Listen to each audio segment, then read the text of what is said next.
capítulo 10 de Marcos, do Evangelho de Marcos, inicia dizendo que o Senhor Jesus foi para a Judéia e, como de costume, ensinava o povo. Era costume de Jesus ensinar, por isso Jesus era chamado de mestre. E foi certamente o maior mestre que esse mundo já teve. Jesus ensinava. Agora, nos versos 2 a 12, Jesus vai ensinar sobre o casamento. O que é que motivou Jesus a falar sobre o casamento? Vejam só, vou ler o texto. Primeiro dos versos 2 até o verso 5. E aproximando-se alguns fariseus, o experimentaram, perguntando-lhe: é lícito ao marido repudiar a sua mulher? E ele respondeu: o que é que diz Moisés? O que vos ordenou Moisés? Tornaram eles: Moisés permitiu lavrar carta de divórcio e repudiar. Mas Jesus lhe disse: por causa da dureza do vosso coração, ele vos deixou escrito esse mandamento.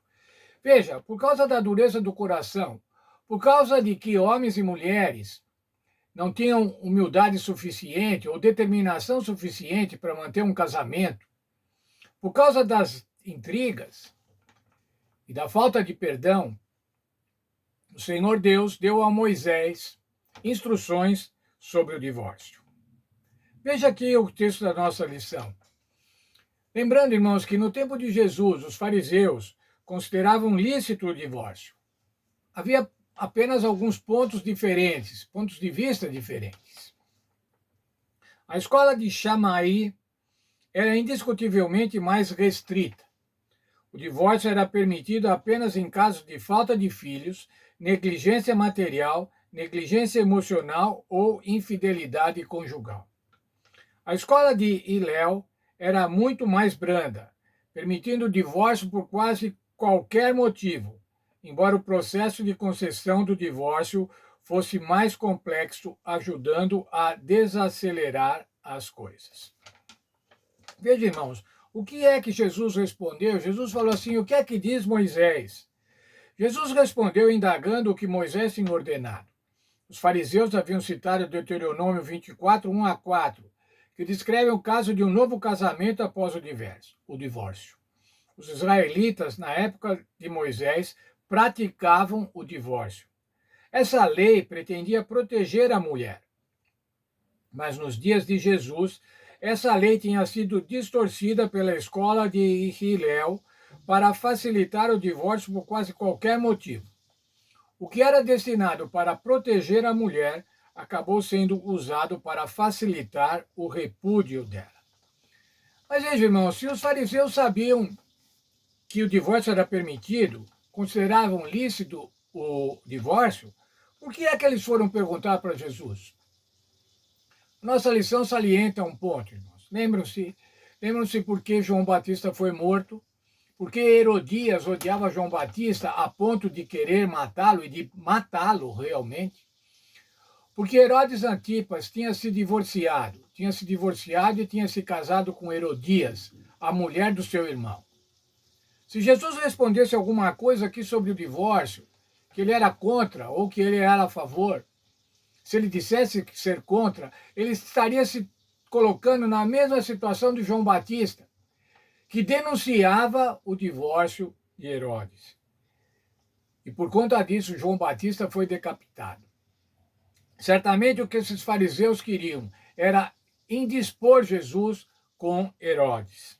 Mas Jesus não debateu a lei do divórcio. Antes de debater a lei do divórcio, em vez de argumentar sobre a lei do divórcio, ele falou o ideal de Deus para o casamento. Isso se encontra nos versos 6 a 12 do capítulo 10 de Marcos, que eu vou começar a ler. Porém, desde o princípio da criação, Deus fez homem e mulher. Dois indivíduos complementares, seres humanos de sexos diferentes, capazes de procriar. Por isso deixará o homem a seu pai e mãe e unir-se-á à sua mulher. Com a sua mulher serão os dois uma só carne, de modo que já não são dois, mas uma só carne. Veja, irmãos, que coisa maravilhosa. E se você é casado, você já experimentou isso. Você e a sua esposa ou o seu esposo,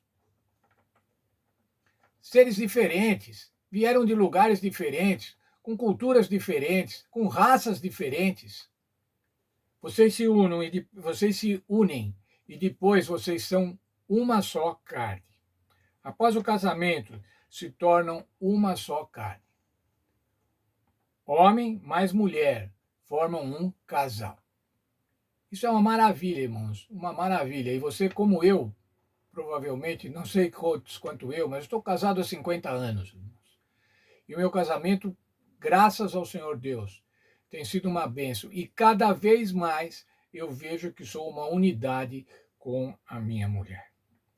Verso 9, Jesus ainda falando sobre o casamento. Portanto, o que Deus ajuntou, não separe o homem. O plano de casamento, o plano de Deus para o casamento, irmãos, é para a vida toda. E veja que importante assim, o que Deus juntou. Não são os seres humanos que se ajuntam, irmãos. Ah, um moço e uma moça resolvem se ajuntar. Não, quando eles pedem a bênção de Deus, é Deus quem ajunta. É Deus quem procede, é Deus quem processa essa união que faz com que eles vão ser uma só carne. Vou ler ainda um texto para a nossa lição. Jesus mencionou o ideal original de Deus para o casamento. Ele observou que no início Deus fez um homem e uma mulher, dois indivíduos. Ele então combinou essa verdade com Gênesis 2:24, que ensina que o homem deixa os seus pais e se une à esposa, tornando-se os dois uma só carne. Esse conceito de unidade se tornou a base da afirmação de Jesus sobre o vínculo matrimonial. O que Deus uniu, as pessoas não devem separar. Entretanto, irmãos, nós vivemos num mundo de pecado. E o pecado tem desvirtuado todos os planos de Deus, inclusive os planos do casamento. O que a Bíblia diz, irmãos, sobre o casamento? Deve ser entre um homem e uma mulher. Deve ser para sempre. Mas hoje, primeiramente, já se diz que tanto faz. Desde que as pessoas se amem, não é mais necessário que tenham gêneros diferentes. Mais ainda, a permanência do casamento, a indissolubilidade do casamento é absolutamente questionada. E os divórcios são quase iguais ao número de novos casamentos. O que é isso, irmãos? Isso é o pecado. O que a Bíblia diz não é assim. A Bíblia diz que um homem deve se unir a uma mulher. O homem deve deixar sua casa, se unir a sua mulher. E daí, então, eles vão ser uma só carne. Mas quantos você conhece que já estão descasados, que já foram casados, às vezes já foram casados algumas vezes? Como você pode fazer para ajudá-los? Como você pode fazer para que eles entendam realmente o plano de Deus para o casamento? E veja, irmãos, o plano de Deus para o casamento não é para que o homem e a mulher sejam infelizes, mas é para que eles sejam felizes, que eles se realizem plenamente. Nós devemos ajudar aqueles que, porventura, tiveram casamentos desfeitos. Mostrar a ele o plano de Deus. Se possível, restaurar os casamentos. Mas se forem novos casamentos, que eles sejam feitos de acordo com a vontade de Deus. Porque o que Deus propõe para os seus filhos, irmãos, não é para tolher a sua liberdade, mas é para a sua felicidade, a felicidade de cada um de nós.